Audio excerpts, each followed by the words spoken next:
All right, let's do this. Today, we are tackling business cycles. I know. You know that feeling when the economy's like a roller coaster? Up Yep. one minute, down the next. We're going to break it all down. What causes those swings, how to spot them coming, and how not to lose your lunch money when they hit. What's wild about business cycles is they're a bit like waves out in the ocean. Okay. We know we're going to have those periods where everything's humming, expansion. Right, But then, just as sure as the tide, things slow down, contraction hits. right. But it's like the exact when and how strong each one is. Yeah. That's the tricky part. That's what keeps things interesting. So no magic crystal ball to tell us the perfect time to buy low. Bummer. But, okay, using your wave thing, what's it actually feel like when we're in an expansion? Like, what are we seeing out in the world? Okay, so picture this. Yeah. Businesses are going gangbusters, new projects, everywhere you look. Everyone's trying to hire the best people. Sounds like a good time to be a job seeker. It really is. It's like you've caught the perfect wave, that rush as you're going with it. Yeah. Consumer confidence, it's through the roof. You can practically feel the optimism in the air. Exhilarating. Mm. But no wave lasts forever. You got it. Eventually, you hit the peak, like the crest, right? Right, right. And it feels like maybe we can ride this forever. But that's rarely how it goes, is it? And this is where things can start to wobble a little bit. Okay, so let's talk about when that wave starts to crest. That's where we get into the dreaded C word, right? Contraction. Yeah. Like, are we at the top of the roller coaster about to go down? Exactly that feeling. Like, the only way from here is down. Businesses get cautious, hiring slows. You might start seeing more sales signs popping up, Yeah. places trying to keep things moving. Yeah, nobody likes seeing for lease signs outnumbering now hiring. But it can't be all doom and gloom forever, right? Tell me there's a light at the end of this economic tunnel. Oh, absolutely. Like, every wave crashes on the shore eventually. Every contraction, it bottoms out. This is the trough. Okay. Lowest point of activity. And yeah, it can feel like you're stuck. But the trough, it's crucial too. It's like the reset button. The economy stabilizes, and then Yeah. we start building momentum again. Okay, so we've got these phases, each with their own vibe. But how do we actually know which one we're in? Like, it's not like there's a big economic calendar that's like, congratulations, you're officially in a contraction. Right. No giant calendar. Yeah. Instead, we've got economic indicators. Think of them like, It's signs. signs, buoys out on the water. They give us clues about the current, which way things are moving. Right. We've got GDP. It measures all the stuff a country produces, the total value. The health report of the economy. Exactly. So GDP's up, economy's good. Simple as that. Generally, yeah. But there's more to it. Yeah. We look at employment numbers, too. How many people working, how many looking. Gives us a sense of how confident businesses are. Are they hiring, expanding, that kind of thing. What about inflation? That's a word I feel like is everywhere these days. Is that another one of those economic buoys? Oh, definitely. You ever notice, like, your groceries are more expensive? Mm-hmm. Or that new phone you want. Prices creeping up. Yeah, for sure. That's inflation doing its thing. Yeah. Because when the prices for stuff in general go up, and economists, they watch it very closely. So it's not just about knowing when a recession is happening, but trying to get ahead of it based on these indicators. That's huge. But with so many factors, how do we make sense of it all? That's where understanding how the indicators work together, the patterns, Mm-hmm. that's key. Like, say, businesses see people aren't spending as much. Uh-huh.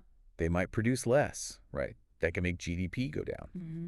And then maybe jobs are lost, which makes people spend even less. It's a ripple effect. Wow. So one thing leads to another, like a chain reaction. This is where I feel like having even a little bit of this economic know-how, it could really help people like me.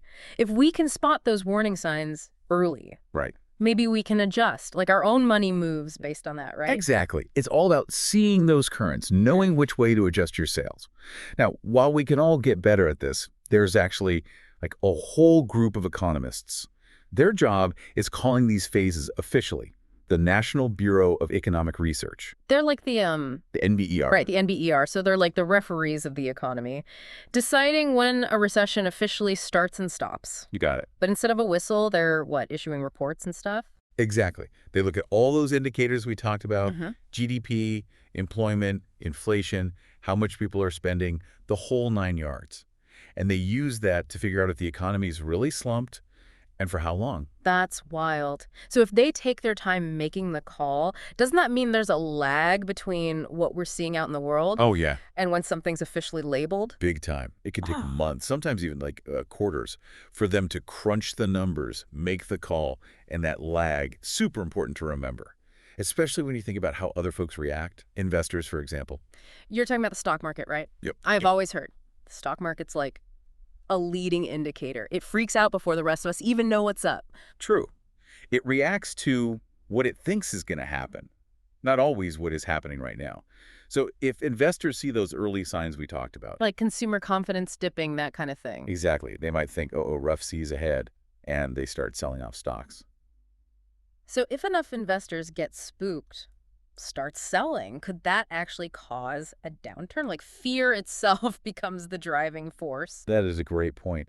And yeah, while the stock market doesn't control the economy, it definitely reflects like the overall mood, you Yeah. know, the anxieties about where things are going. And if businesses see the market tanking, they might get cold feet about their own stuff, like putting off new projects, not Yeah. hiring as many people. So it can become this like downward spiral. Exactly. Fear and uncertainty, they feed into more contraction. Okay, so understanding how investors behave and how that ties into the economic indicators. That's key to riding these cycles. Like we're learning to read the waves even if we can't control the ocean, right? 100%. And while we can't ditch risk completely, understanding these cycles, it helps us make smarter choices in our own lives and in business. So it's not just about riding the wave, but like getting better at spotting which way the wave's going to go next. Right. What else do we need to keep in mind when it comes to this whole business cycle thing? Well, one of the biggest things to remember is knowledge. Mm, It's power. The more you understand about these cycles, the better decisions you can make for yourself. Like, let's say you're thinking about a big purchase, house, car, whatever. Oh, yeah, big life stuff. Knowing where we are in the cycle, that can make a huge difference. Makes sense. It's not about like timing the market perfectly or anything, but realizing that the economy has seasons, just like the weather. Exactly. So if you know a contraction's likely, maybe you hold off on that purchase, build up some savings just in case. On the other hand, when things are good, expansion time, that might be your chance to go for it. Start that business, get that degree, take that dream trip. So it's all about being flexible. Knowing the economy goes up and down and rolling with it, we can actually ride the waves instead of getting crushed by them. Couldn't said it better myself. This has been a seriously eye-opening deep dive. I feel like I get it now, the stuff that makes the economy tick. That's great to hear. Yeah. And remember, it's not about becoming an economist overnight. It's about having that knowledge and using it to make choices that help you reach your own goals. Well said. Now, thinking about everything we've learned today, how are you going to approach your finances, your career, all that? Keep those questions in mind, folks. And until next time, keep your eyes on the horizon.